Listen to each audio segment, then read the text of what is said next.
नमस्कार, मैं श्यामगिरी। आप देख रहे हैं टीएफडी इंडिया न्यूज 24। टीएफडी इंडिया न्यूज 24 में आप सभी दर्शकों का स्वागत है।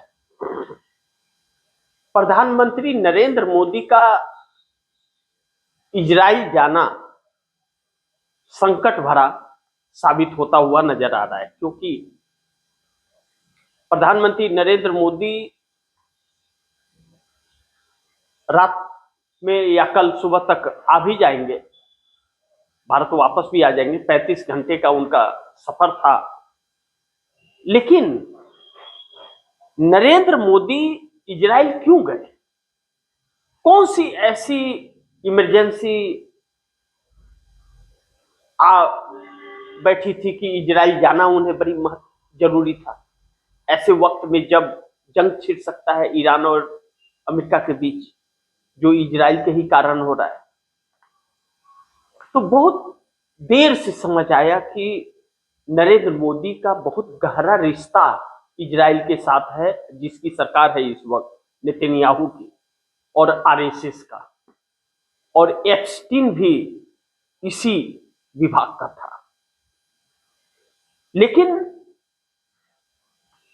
नरेंद्र मोदी को लेकर के इजराइल से जो टिप्पणियां आई और विपक्ष बाइकआउट कर गया, पूरा संसद खाली हो गया, तो पूर्व सांसद जो हारे हुए सांसद थे उन सबको बुला करके भरा गया एक संयोजित तरीके से, और एक पुरस्कृत मेडल देकर के किया गया। तो उसको लेकर के विपक्ष लीडर ऑफ अपोजिशन ने इजराइल के खुलासा किया कि वह न संविधान और न कानून, किसी में भी वह मेडल नहीं है, तो इसलिए वह प्री प्लान है, एक खुद का मनगढ़ंत मेडल है। वह उस मेडल का कोई अस्तित्व नहीं है किसी रिकॉर्ड में।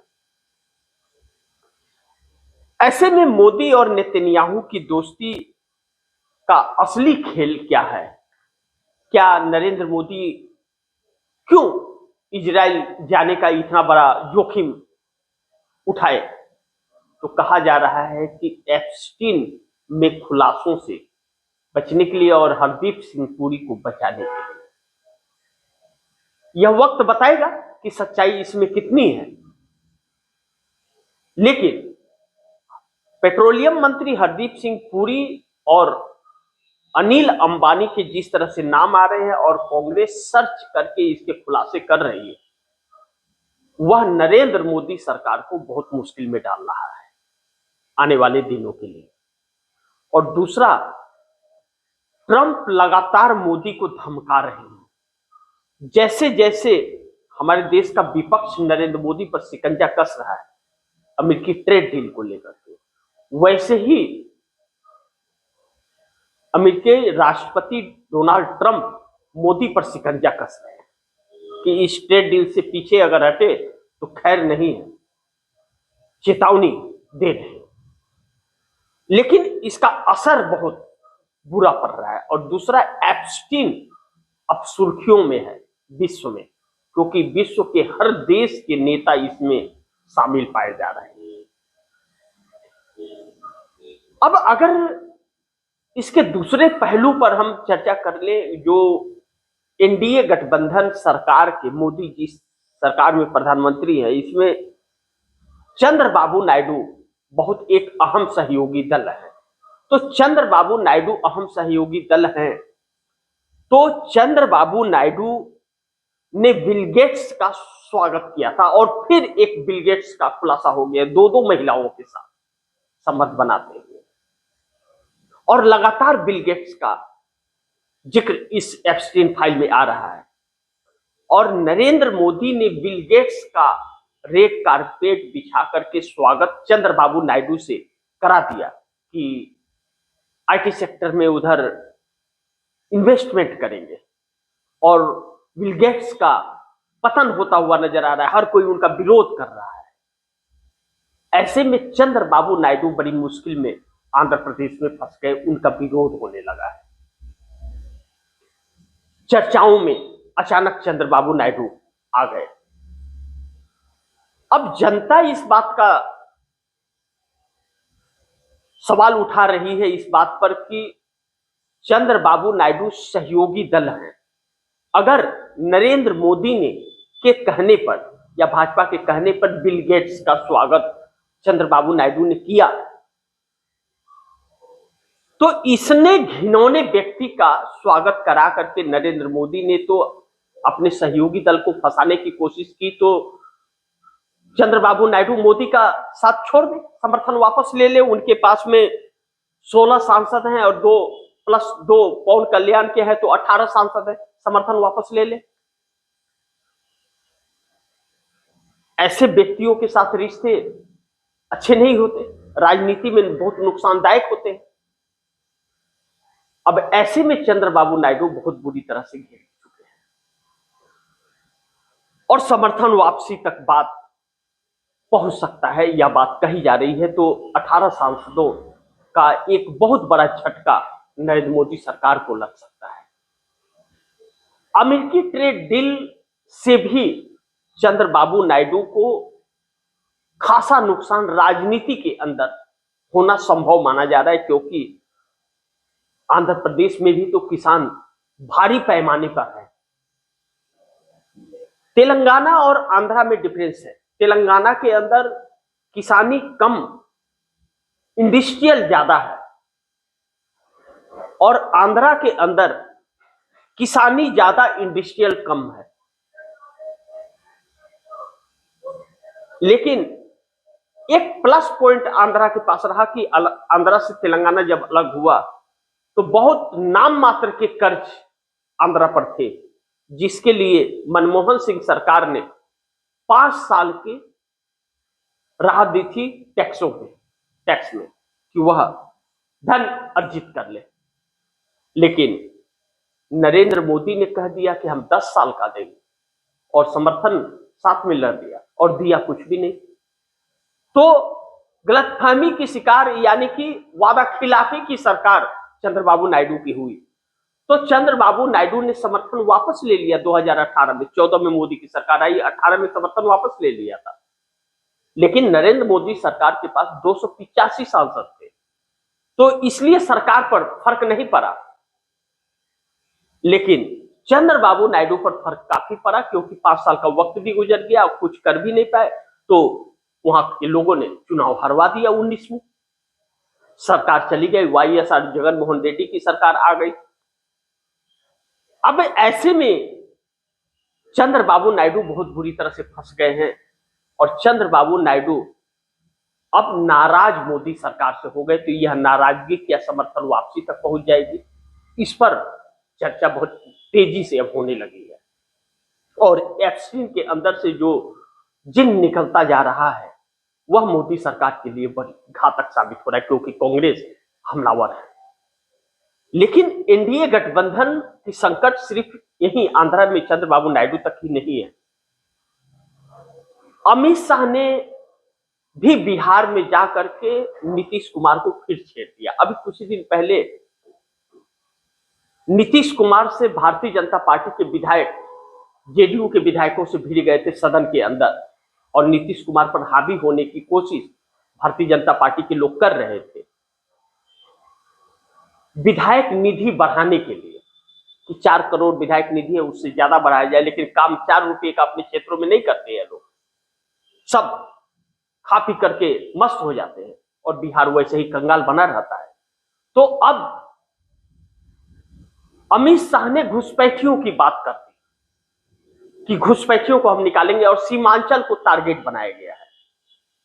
और सीमांचल में ही मुस्लिम वर्ग ज्यादा है, मुस्लिम वर्ग की आबादी सीमांचल के क्षेत्रों में ज्यादा है, और सीमांचल को ही टारगेट अमित शाह बना के आ गए।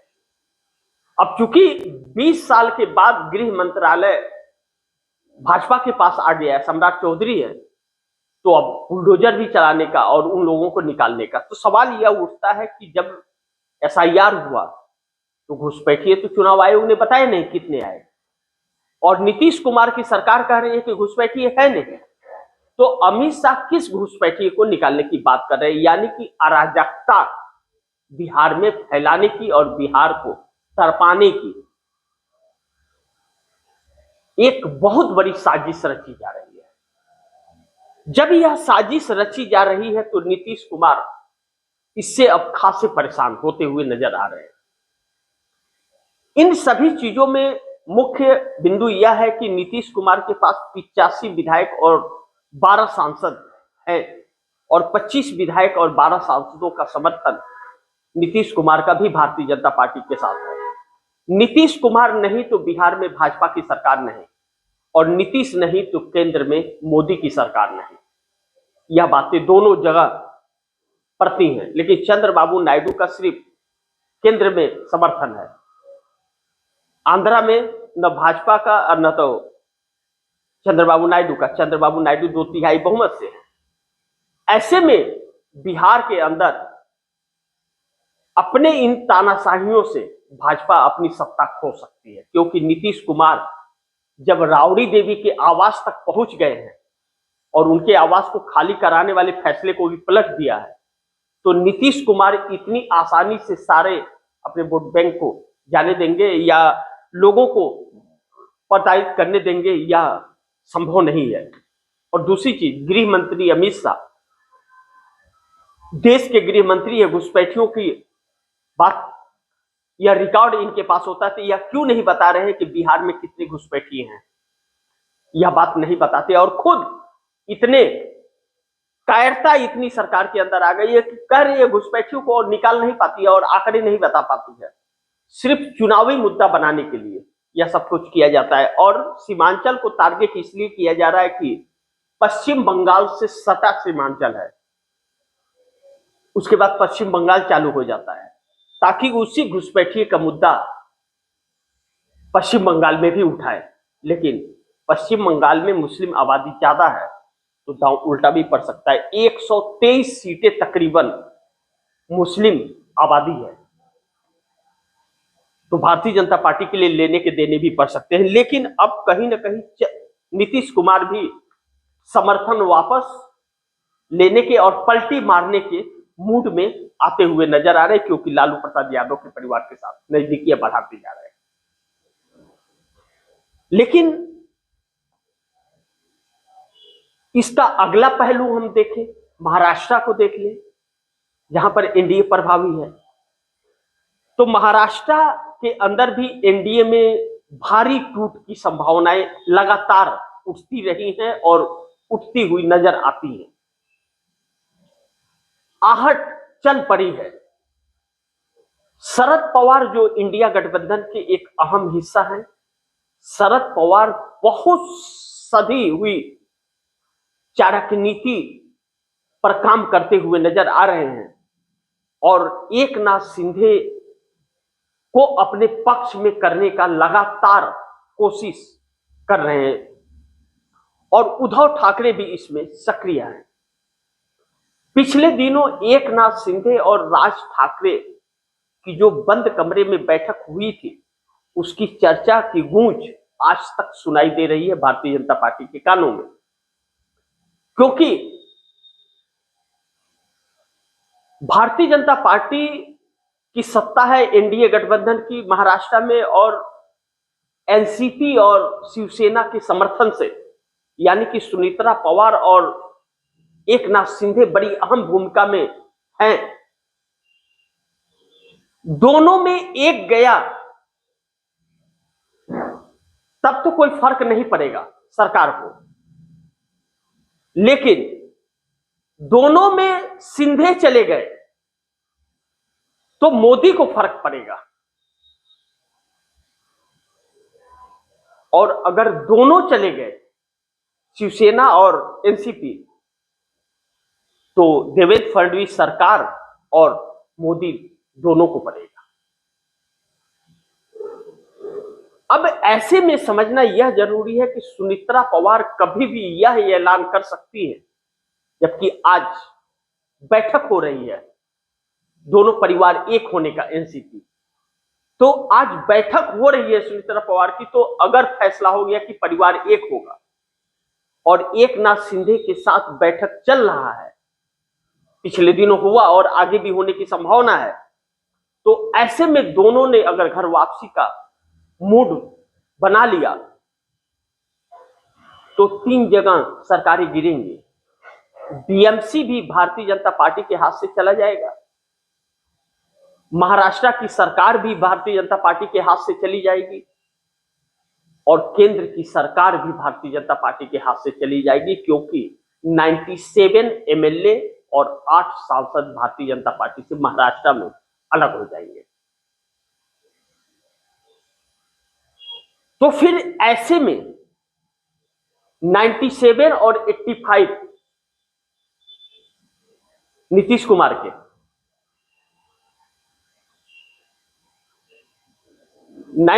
97 और 85 यह जो हैं आंकड़े,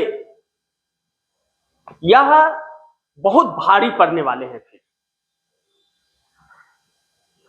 क्योंकि आप देखिए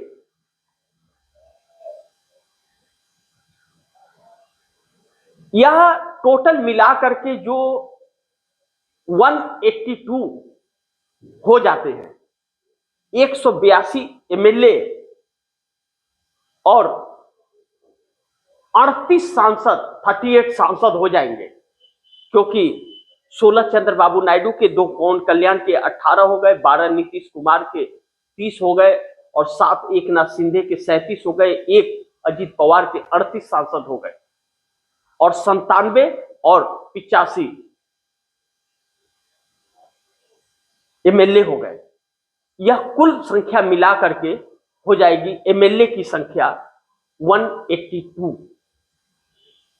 तो 182 विधायक एमएलए और 38 सांसद, एनडीए गठबंधन का खेल खत्म। बिहार भी हाथ से जाएगा, महाराष्ट्र भी हाथ से जाएगा और हाथ से जाएगा दिल्ली भी, और भारतीय जनता पार्टी अपनी आदतों से बाज नहीं आ रही है और गठबंधन के घटक दल परेशान हैं। तो फिर क्या एनडीए गठबंधन टूट गया? 182 एमएलए, 38 सांसद नीतीश नायडू सिंधे हो जाएंगे अलग, भारतीय जनता पार्टी से समर्थन वापस ले लेंगे। यह एक रहस्यमय सवाल बना हुआ है और इन्हीं सांसदों और विधायकों का भारतीय जनता पार्टी नाजायज फायदा उठा करके देश को बेच रही है। अब इंतजार कीजिए वक्त का, इसके अलावा और कोई देश के सामने रास्ता नहीं है। समीकरण सटीक है, लेकिन असर कब होगा इसका इंतजार है। तो बाकी आप दर्शकों की क्या राय है, आप दर्शकों के सुझाव क्या है, कमेंट बॉक्स में जरूर दीजिएगा। इस खबर को ज्यादा से ज्यादा शेयर कीजिए, अपने दोस्तों को भी कहिएगा आगे शेयर करें। और आपने अगर टीएफडी इंडिया न्यूज 24 को सब्सक्राइब नहीं किया, सब्सक्राइब कर लीजिए, अपने दोस्तों को भी कहिएगा टीएफडी इंडिया न्यूज 24 को सब्सक्राइब कर दें। सब्सक्राइब करना मत भूलिए, सब्सक्राइब कीजिए ताकि खबरें ईमानदारी और सच्चाई के साथ आप दर्शकों तक पहुंचे। तो मिलते हैं अगली खबर के साथ, तब तक के लिए नमस्कार।